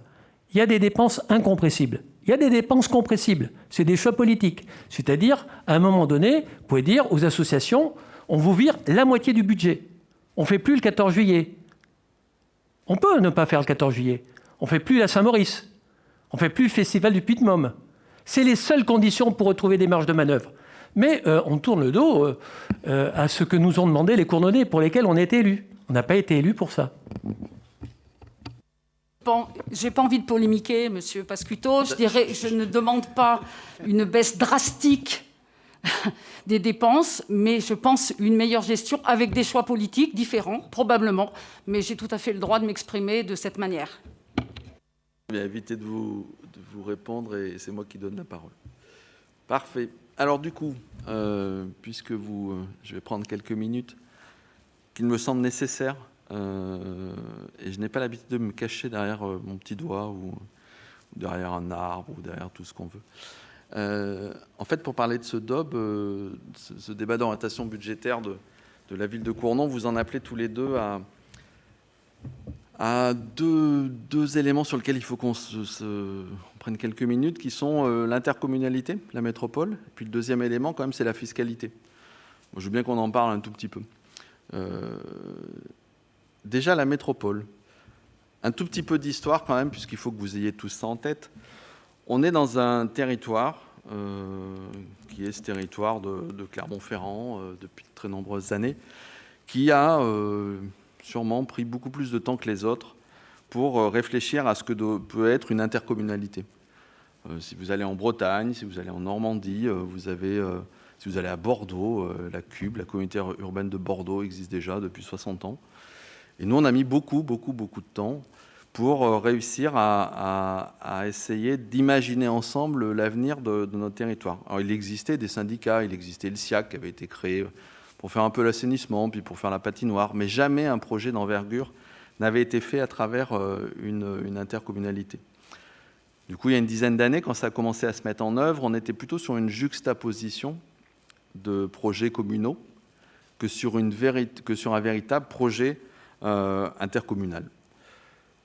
Et puis, au dernier mandat, une gouvernance partagée, je vous le rappelle, gouvernance dans laquelle on trouve l'ensemble, quasiment l'ensemble, je suis désolé, monsieur Armand, quasiment l'ensemble des couleurs politiques, qui vont donc des Républicains au Parti Socialiste, au Parti Communiste, aux Verts, etc., qui décident de, pour la première fois, réfléchir ensemble à une possibilité d'un vrai projet de territoire au bénéfice de l'ensemble de ses habitants et de ses futurs habitants, puisqu'on sait qu'un des éléments essentiels est l'attractivité. Cette gouvernance partagée s'était fixé un premier cadre qui était: on va d'abord se connaître, on va d'abord définir les choses, et on ne touche pas aux questions de fiscalité. Ça, c'était le mandat précédent. Nouveau mandat, avec des nouveaux élus, et enfin la possibilité de concrétiser réellement un projet qui va permettre à notre territoire de s'équiper, qui va permettre à notre territoire d'avoir une véritable ambition de transition, par exemple à travers le projet Inspire, qui va permettre à notre territoire d'avoir un vrai développement économique, qui va permettre à notre territoire d'avoir des vraies installations, qu'elles soient culturelles et sportives. Et donc la définition, ce qu'on a appelé un PPI, un plan pluriannuel d'investissement, pour faire simple, de 1 milliard d'euros. 1 milliard d'euros d'argent public investi dans l'économie, donc au bénéfice de l'ensemble de ses habitants, mais aussi des entreprises qui sont dans ce territoire. Et en face de ce PPI, qu'est-ce qu'il est demandé? Alors on peut jouer avec les pourcentages. En face de ces 1 milliard qui sont prévus d'être investis dans les années à venir, il est demandé de passer pour une taxe foncière de 2,36%. Je vous rappelle que celle de Cournon, elle est à plus de 20% aujourd'hui. De 2,36% à 2,82%. Alors bien sûr, en pourcentage, ça fait beaucoup. En points, ça ne fait pas du tout beaucoup. Je vous rappelle aussi que cette proposition, enfin ce vote qui a été adopté par 69 voix pour, 12 voix contre et 2 abstentions, donc voilà, elle se produit au moment où la taxe d'habitation est en train de disparaître. Et donc quelque part, on peut remercier l'État dans cette condition-là, je vais revenir là-dessus, on peut remercier l'État de nous permettre, à travers les économies qu'il permet d'avoir aux habitants, d'en prendre une toute petite partie pour continuer à développer ce territoire. Du coup, l'analyse qui a été faite, en plus de cette absence de cette diminution de l'ATH, c'était de dire que nous sommes face à un gouvernement, celui-ci, mais peut-être que les suivants seront pareils, qui succèdent à des gouvernements qui ont baissé de façon drastique, là je dis de façon drastique, les dotations. Et je peux le dire parce que c'était des gouvernements de gauche et des gouvernements de droite. Je crois qu'on est passé de 4 millions de dotations en 10 ans à 1,8. On a divisé par 2, plus que divisé par 2, les dotations de l'État, et tous les gouvernements s'y sont mis. Et sincèrement, ça rajoute à la complexité de notre exercice. Le gouvernement actuel n'a pas baissé les dotations. On peut lui reconnaître, il n'a pas baissé les dotations. Mais il a privé les collectivités locales de leur souveraineté, puisqu'il a remplacé la taxe d'habitation par une dotation, donc par une subvention. Aujourd'hui, nous n'avons plus de marge de manœuvre que sur la taxe foncière. Et on entend dire que sur les impôts de production, ça va être la même chose. Donc, avant que l'on puisse ne plus avoir de marge du tout au niveau de la métropole sur les impôts de production, puisque c'est ça, la CFE, etc., il était urgent de se remettre au niveau. Ça veut dire quoi, se remettre au niveau? Ça veut dire simplement se mettre à la moyenne des métropoles actuelles. C'est même pas aller plus loin que ça, c'est simplement se mettre à la moyenne. C'est rattraper un retard. Rattraper un retard pour être persuadé, pour être sûr, enfin pour garantir le fait qu'on reste bien dans ce top 14, c'est pas top 14, je sais pas comment on dit en foot, Ligue 1, des métropoles, puisque toutes les métropoles ont continué à avancer parce qu'elles sont parties plus loin, plus tôt que nous. Et que là, nous avions du retard. Donc aujourd'hui, c'est vrai, c'est une augmentation des taux qui, en fait, quand on regarde globalement avec les cadeaux qui auront été faits par le gouvernement actuel, n'imputera pas le pouvoir d'achat, contrairement à ce que vous pouvez dire, le pouvoir d'achat des habitants, et permettra surtout d'avoir un territoire qui deviendra attractif, plus respectueux de l'environnement et surtout qui permettra à chacun de s'y sentir bien. C'est un choix d'une métropole, c'est pour ça que je voulais prendre quelques minutes pour en parler. C'est un vrai choix d'avoir une métropole qui va compter, qui va peser, et dans lequel le fait d'être premier vice-président permet d'obtenir pour notre ville, me semble-t-il, des orientations qui nous conviennent. Ça, c'était la première accroche que vous aviez. La deuxième, c'est sur la fiscalité. vous me connaissez, je ne suis pas dogmatique. Sincèrement, je ne suis pas dogmatique. Ce qui me semble important dans la question de la fiscalité, c'est de mesurer quel est le service public qui existe en face de cette fiscalité. Pourquoi aujourd'hui, alors que nous avons des taux, c'est vrai, qui, quand on regarde les 21 autres communes de la métropole, sont plutôt élevés, puisqu'on doit être le 3e ou le 4e, pourquoi aujourd'hui, à chaque élection, c'est la majorité sortante qui a été réélue? Mais parce qu'en face de ces impôts, il y a un vrai service. Parce qu'en face de ces impôts, quand vous avez une famille, vous avez accès à un conservatoire de musique qui vous paye en une année, vos impôts locaux que vous avez versés. Parce que vous avez des crèches qui vous payent en une année la même chose. Parce que vous avez un centre aéré qui est là. Parce que vous avez des aides sociales qui permettent que dans cette ville, on a à la fois des gens qui ont peu de revenus et des gens qui en ont plus. Ce qui compte, ce n'est pas l'impôt en lui-même. La fiscalité, ce n'est pas quelque chose de tabou. On a des recettes pour faire fonctionner une ville, pour que les gens s'y sentent bien. Ce qui compte, c'est ces recettes, elles servent à quoi? C'est comme pour la métropole, en face du PPI, vous avez des recettes qui aujourd'hui vont augmenter, en face de nos services publics, en face de ce que la ville est capable de proposer à ses habitants, à ses associations, à ses différentes structures, eh ben, vous avez les impôts qui vont avec. C'est la déconnexion des deux qui serait grave. Mais aujourd'hui, être capable d'avoir un projet global, c'est vrai, qui intègre des recettes, mais qui intègre des dépenses qui satisfassent, je l'espère, qui satisfont en tout cas le plus grand nombre d'entre nous, c'est tout l'enjeu de notre mandat à venir. Et on l'a dit depuis le début, sur ce mandat-là, il y aura à la fois ces questions de fonctionnement que je viens d'expliquer à travers les questions de fiscalité, et puis les questions d'investissement pour qu'on ait une véritable accroche de notre ville autour d'un cœur de ville. C'est tout ça qu'on essaye de mener avec l'équipe municipale. J'entends qu'il faut peut-être qu'on retrouve encore d'autres méthodes de travail sur les commissions pour que chacun puisse donner un peu mieux son avis. En tout cas, ce ROB, c'est la présentation d'un projet, aujourd'hui sur une base fiscale, et même si ce n'est pas tabou, municipal, qui ne bouge pas, mais qui, j'espère, ressemble, en tout cas, j'en suis sûr, ressemble au programme sur lequel nous avons été élus et que nous mènerons jusqu'au bout dans ce cadre-là. Voilà ce que je voulais vous dire sur ce ROB. Donc maintenant, il faut juste qu'on passe au vote sur « A-t-on bien tenu un débat ?» et avez-vous bien eu les éléments qui sont indiqués dans un ROB, c'est-à-dire les RH, la dette, etc. C'est bon sur le vote. Alors, y a-t-il des avis contraires? Y a-t-il des abstentions? 2, 4, c'est ça? 4. Et donc, les autres sont pour. Merci beaucoup. On prend juste acte que ce débat s'est tenu. On passe toujours dans la commission Ville Pratique, les ressources humaines. C'est un nouveau débat qu'on nous demande de porter à votre connaissance. Donc, comme c'est la première fois, on a fait quelques diapositives. Juste pour expliquer le contexte de ce débat, c'est sur les garanties accordées aux agents en matière de protection sociale complémentaire, ce qui est plutôt une très bonne chose, puisque, vous le savez, on a aujourd'hui, peut-être parmi nos agents, des gens qui n'arrivent pas à avoir de mutuelle.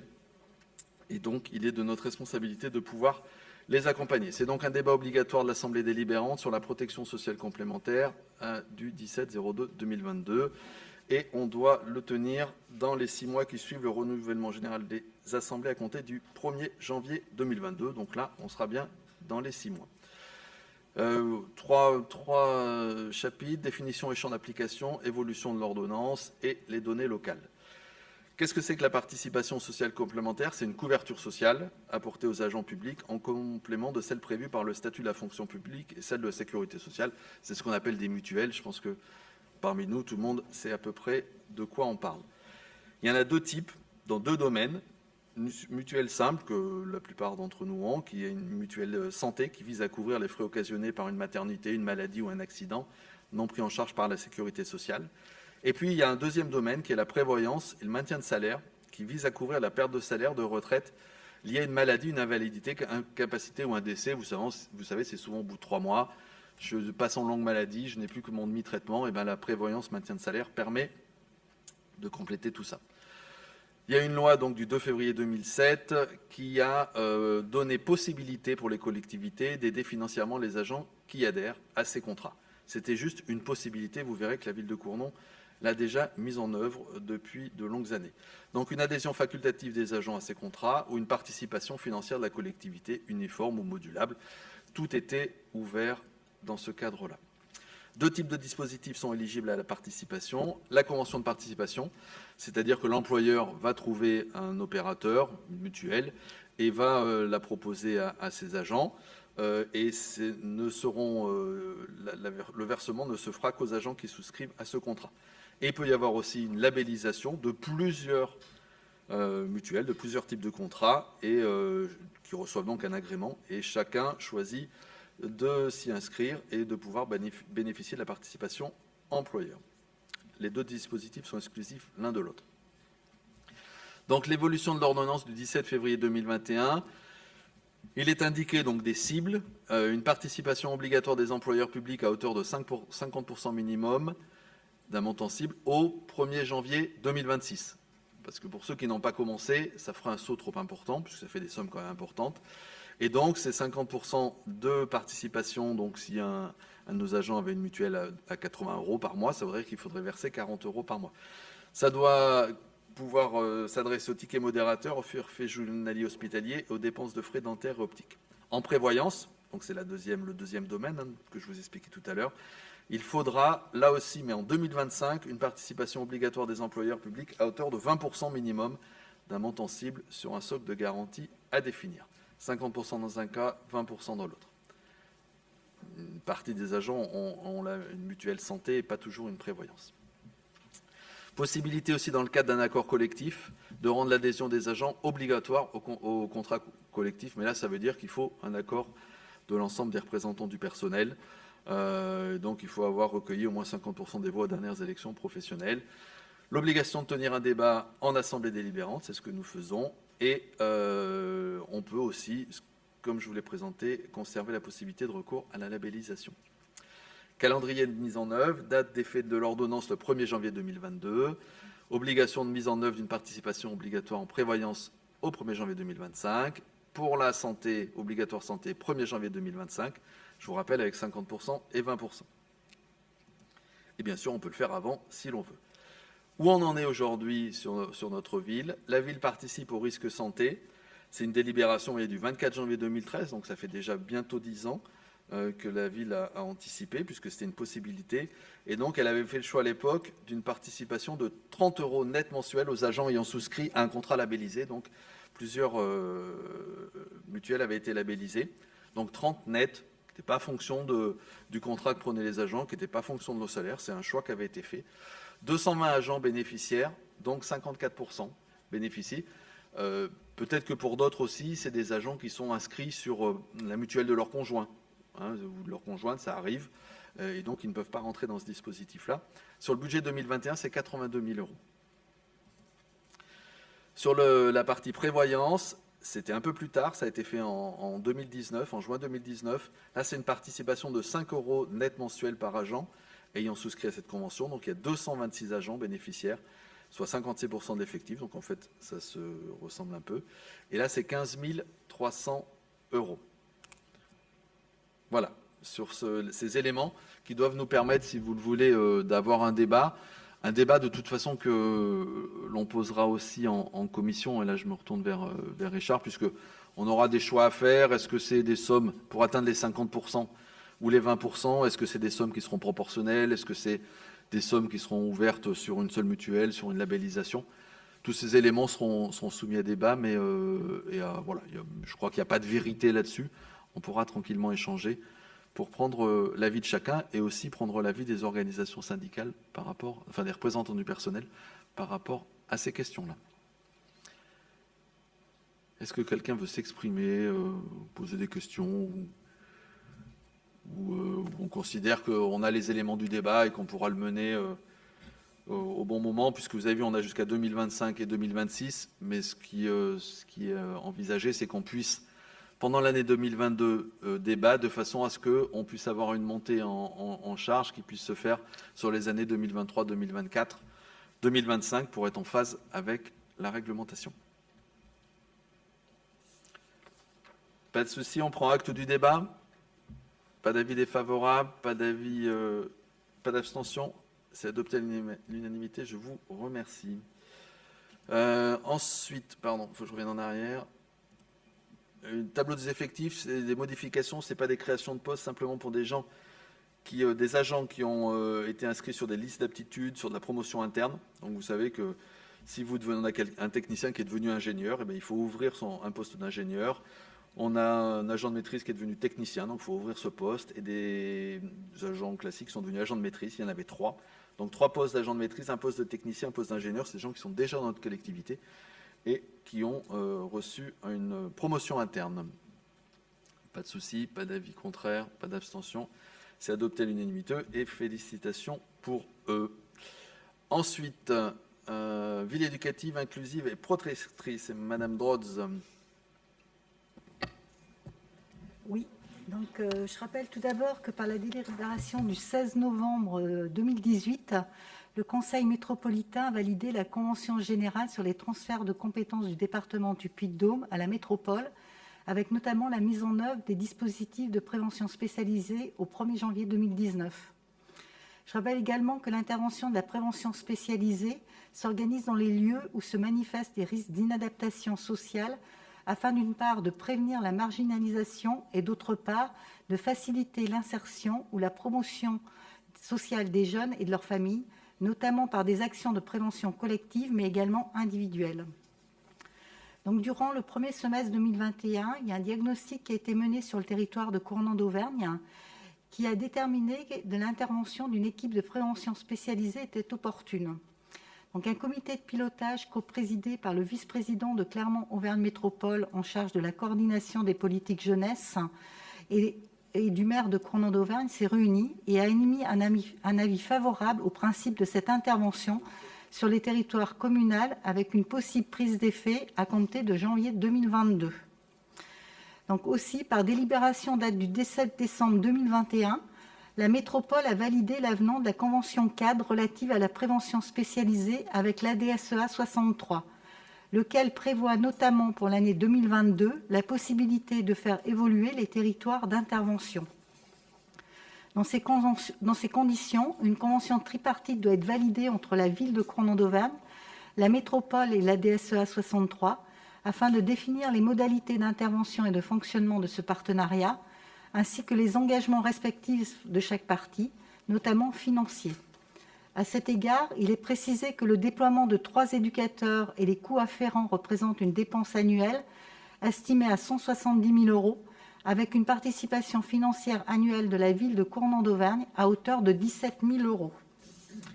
Donc, par la présente délibération, il est demandé au conseil municipal, d'une part, de valider le principe d'une mise en œuvre effective d'une équipe de prévention spécialisée sur le territoire communal à compter de janvier 2022, et d'autre part, d'approuver les termes de la convention tripartite qui interviendra entre la commune de Cournon, Clermont-Auvergne Métropole et la DSEA 63, relative aux conditions d'exercice des missions de prévention spécialisée sur Cournon d'Auvergne. Le conseil municipal est également invité à autoriser Monsieur le maire à effectuer toutes les démarches nécessaires et à signer tout document relatif à l'exécution de la délibération. Je tiens à vous dire aussi qu'on a rencontré 2 personnes sur les 3 qui vont travailler sur le secteur.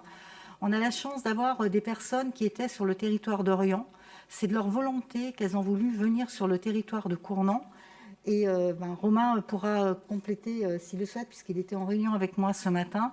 C'est des gens qui sont très motivés, qui ont déjà commencé à regarder le territoire. Et je pense que c'est vraiment une chance de pouvoir en bénéficier sur le territoire de Cournon.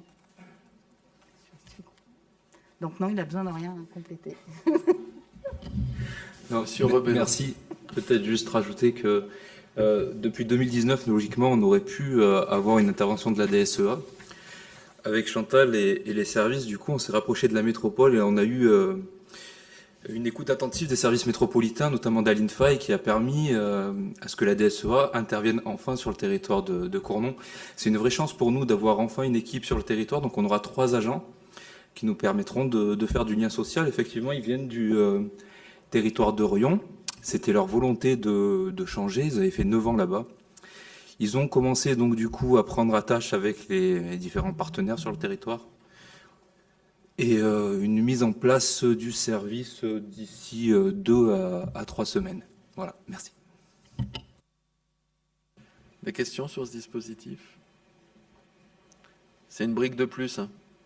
C'est une brique de plus à côté des médiateurs, à côté de de la police municipale, à côté de la police nationale, à côté de ce qu'on peut faire dans nos centres aérés, etc. C'est une brique de plus. Et il est vrai que tant que c'était de la compétence du département, on a eu un peu de mal à pouvoir en bénéficier. Depuis que la métropole existe, c'est devenu une compétence métropolitaine. Et donc cette brique, et je remercie Chantal Roise et Romain Rebello d'avoir travaillé dans ce sens-là pour qu'on puisse bénéficier pour 17 000 euros. Ça coûte 200 000 euros à la métropole quand même, pour que tout le monde ait les chiffres. 300 000 euros même, pardon. Oui, pour 3 personnes. Donc voilà, je pense que ça ne peut être que profitable pour notre quartier. Nos quartiers d'ailleurs. Pas de souci, pas d'avis contraire, pas d'abstention, c'est adopté à l'unanimité. Alors maintenant la ville vivante, Madame Alexandre. Merci Monsieur le maire. Alors 4 délibérations culture et puis une délibération sportive que Christian Tournadre vous présentera. La première délibération concerne l'approbation d'un parcours culturel qui est initié entre nos 3 lieux culturels, nos 3 C, la colloque de la culture, le conservatoire de musique et le cinéma Le Gergovie. C'est une expérimentation. Tout d'abord, il faut savoir que on met ça en place cette année et on en tirera les conséquences et on verra ça en fin d'année ensemble au sein de la commission sur l'intérêt de ce genre d'expérience. Le but est de faire participer et de faire venir le plus grand nombre de personnes dans les lieux culturels, de enlever le frein de l'argent, du prix, notamment pour le spectacle vivant, et puis de lutter contre l'isolement et d'accompagner un petit peu aussi le regard sur la culture, puisque au sein de ce dispositif, il y a aussi des ateliers qui vont avec les différents spectacles. Donc il s'agit en fait de permettre à des jeunes, plus exactement, accompagnés soit de leurs parents, soit d'une structure, de venir sur des différents spectacles. Donc ils ont droit à 2 spectacles qu'ils choisissent au sein de la programmation, et puis ils ont droit aussi à un atelier qui est gratuit. Donc nous, ce qu'on voudrait aussi, c'est pouvoir, puisque certains de nos spectacles sont gratuits, notamment ceux du conservatoire, mais d'autres ne le sont pas, c'est que tous les spectacles leur soient offerts, donc par une invitation, afin qu'ils puissent ne pas avoir de frein dans ce projet-là. Voilà, donc je vous demande d'approuver ce parcours culturel dont nous reparlerons, j'espère. Des questions ? Ça me semble aller dans le bon sens. Pas de souci. Des avis contraires, des abstentions, c'est adopté à l'unanimité. Ensuite, c'est donc... Alors ensuite, c'est pour le parcours citoyen. Donc, ce n'est pas la culture qui porte le parcours citoyen. Vous en parlerez beaucoup mieux, Chantal Roise et Florence Joly. Mais dans ce cadre-là, je vous rappelle quand même l'objectif du parcours citoyen, c'est de valoriser l'engagement des jeunes cournonnais, rappeler leur rôle dans la cité, leur rôle de citoyen, travailler autour de thèmes comme la culture, la solidarité intergénérationnelle notamment, et l'environnement. Et dans ce cadre-là, ils ont été reçus par la ville, ceux qui étaient issus de l'année 2003, au mois de décembre. Et l'année dernière, nous leur avions offert, pour les féliciter dans leur parcours, une place de cinéma. Et cette année, nous avons changé notre fusil d'épaule. Nous en venons cette fois-ci au spectacle vivant, parce qu'il y a un peu plus de freins sur le spectacle vivant, et notamment celui du prix, même si nous avons des tarifs très compétitifs et très... qui permettent de venir plus facilement, mais il n'empêche que nous faisons une expérience là aussi. Nous allons voir si ces jeunes vont venir sur les spectacles que nous avons un peu... on le fait venir sur 2 spectacles, dont Lévitation le 3 février, donc dans 2 jours. N'hésitez pas à venir vous aussi, même si vous n'êtes pas dans le parcours citoyen. Et puis un autre spectacle qui s'appelle S'engager, qui sera au mois de mars. Voilà, je vous demande d'approuver cette démarche. Dans notre liste des tarifs, il n'y avait pas la gratuité pour des cas très particuliers, exceptionnels comme celui-là. Donc c'est pour ça que nous sommes obligés de délibérer. Exactement. Ça doit toucher une vingtaine de personnes, je crois. 19, exactement. 19. Ce ne sont que ceux qui sont venus à la journée citoyenne, donc le samedi avant les vacances de Noël. Pas de questions, pas de soucis, je suppose, pas d'avis contraire. C'est adopté à l'unanimité. On va espérer qu'ils viennent bien les 19 et qu'ils là aussi, on aient envie de revenir. Retour, c'est important de voir. La 3e délibération, c'est une convention de partenariat culturel avec l'association Culture du Cœur, donc d'Auvergne, Donc c'est à eux d'identifier des personnes isolées ou qui n'ont pas possibilité d'aller voir des spectacles. Et dans ce cadre-là, c'est pareil, ce sont des invitations gratuites pour ce public. Et là aussi, on fera une évaluation, on aura les retours, on saura combien de personnes sont venues, on en reparlera en commission, parce que c'est intéressant de se poser ce genre de questions. Pas de souci, c'est une convention qui existait déjà il y a quelques années. Oui, mais qui n'était pas formalisée. Voilà, qui n'était pas formalisée. Pas d'avis contraire, pas d'abstention, c'est adopté à l'unanimité. Une dernière sur la culture et qui présente un beau projet. Oui, alors c'est un projet que vous connaissez déjà, puisqu'on avait fait un appel à projet photo et c'est Marie-Hélène Labatte qui avait gagné cet appel à projet. Donc elle a commencé ses résidences sur Cournon, qui se passe très bien. En travaillant avec elle et en réfléchissant un petit peu, nous sommes rendus compte de deux choses. La première, c'est que sur les résidences prévues, il n'y avait pas de résidence au printemps, donc on se retrouvait avec juste des choses sur l'automne et l'hiver. Et donc nous avons décidé conjointement avec elle de déplacer une des résidences qu'elle devait faire au mois de janvier sur le mois d'avril. Voilà, histoire d'avoir des photos plus optimistes,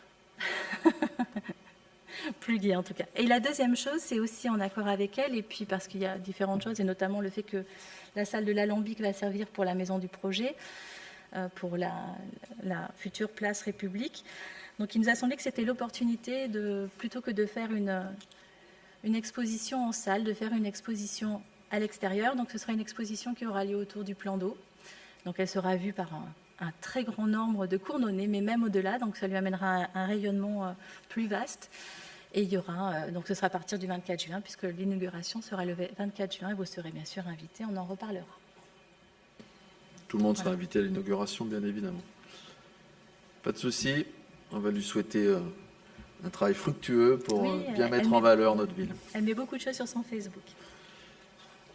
Pas d'avis contraire, pas d'abstention. C'est adopté à l'unanimité. Merci Madame Alexandre. Donc Monsieur Tournadre. Merci Monsieur le maire. Une délibération en lien avec le sport, et il s'agit là d'un équipement sportif. Donc la ville a décidé de réaliser des travaux au gymnase Gardet. Donc ces travaux de rénovation et d'amélioration de cet équipement sportif, qui comprennent l'isolation par l'extérieur des façades et la pose d'un bardage d'habillage. Donc ce dossier a fait l'objet d'une demande d'aide auprès de l'État au titre de la dotation de soutien à l'investissement local et auprès du conseil départemental dans le cadre du fonds d'intervention communale. Donc comme tous travaux sur bâtiment, il est nécessaire de déposer une déclaration préalable. Donc j'invite le conseil municipal à autoriser Monsieur le maire à déposer la demande de déclaration donc pour les travaux d'isolation et de bardage des façades du gymnase Gardet. Dont on a parlé dans l'Europe tout à l'heure. Pas de souci, je suppose, c'est purement administratif, pas d'avis contraire, pas d'abstention, c'est adopté à l'unanimité. Une dernière délibération d'administration générale, c'est l'actualisation des loyers des immeubles communaux gérés par l'Office, puisque vous savez que nous avons deux bâtiments, un près de la mairie et l'autre au-dessus de la poste sur la place Gardet. Qui sont des bâtiments municipaux, mais qui sont gérés par l'Office. Et chaque année, l'Office réactualise ses tarifs. Et donc là, il y a un calcul, hein, c'est tout encadré, c'est basé sur l'indice de référence des loyers RL du deuxième trimestre 2021. Et la majoration sera donc de 0,42%. Et dans votre délibération, vous avez ce que cela donne par mètre carré. Donc on passe de, par exemple, 33,26 € du mètre carré à 33,40 pour l'immeuble de la mairie, ce qui fait 0,14 centimes supplémentaires du mètre carré. C'est classique, ça reviendra tous les temps. Pas d'avis contraire, pas d'abstention, c'est adopté à l'unanimité. Il me faut vous lire 2-3 décisions que j'ai pu prendre.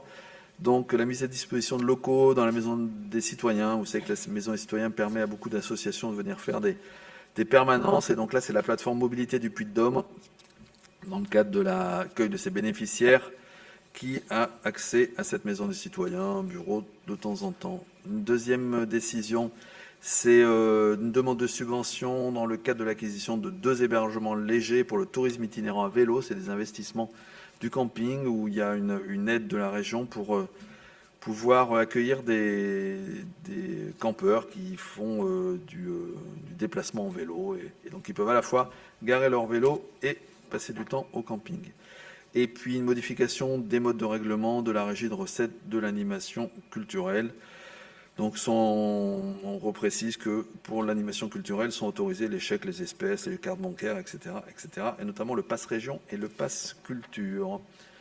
Vous dire aussi que le prochain conseil municipal aura lieu le mardi 22 mars à 18h30, qu'à cette occasion nous voterons le CA et le BP, hein, c'est ça, Monsieur Pasquito? Je crois que c'est ça, le budget et le compte administratif, de façon à ce que vous puissiez d'abord, et le BP, comme ça vous pourrez comparer les deux.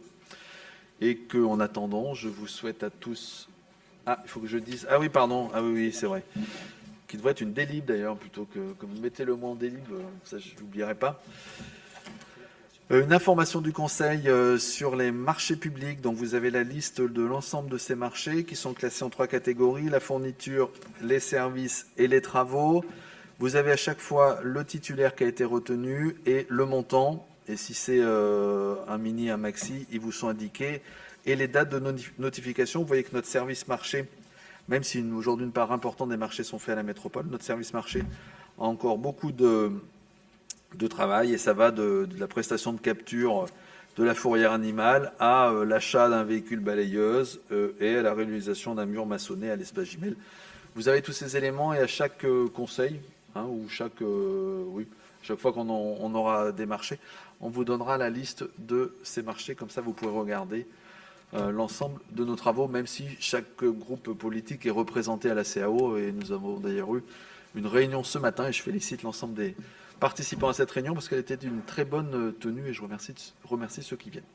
Je souhaite à tous une très bonne soirée. Je souhaite aussi aux habitants qui nous ont regardés, qui étaient nombreux aujourd'hui, une très bonne soirée, et puis à très bientôt. Et n'oubliez pas, jeudi, il y a un spectacle si vous voulez y aller. Sinon, il y a du court-métrage à Clermont.